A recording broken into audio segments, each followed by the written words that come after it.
मला सर्वच विचारतात, तुला सगुणाबाग एवढं का आवडतं? तर चला आज सांगतो तुम्हाला इकडे काय काय आहे. इकडे चिकूची एक सुंदर बाग आहे, त्यात छान छान झोपाळे आहेत. दत्ताचं एक सुंदर मंदिर आहे, इथे मोती तयार केले जातात. इथे मल्लखांब बघायला मिळतो.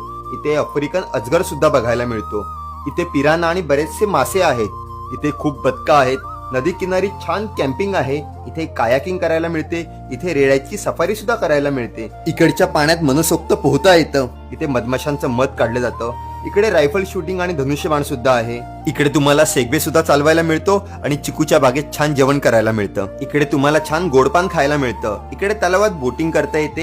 इथे पक्ष्यांना हातावर घेता येतं, तर इथे इग्वानाला खांद्यावर खेळवता येतं. इथे सशाचं छोटं पिल्लू हातात घेता येतं. इथे शहामृगाला भेटता येतं. इथे शहामृगाचं अंड बघता येतं. इथल्या रस्त्यावर गो कार्टिंग करता येते, तर इथे झिपलाईन सुद्धा करता येते. इथे सायकल चालवायची मज्जा मिळते, तर इथे बैलगाडीमध्ये सुद्धा बसता येतं. इथे तुम्हाला मातीची भांडी बनवता येतात.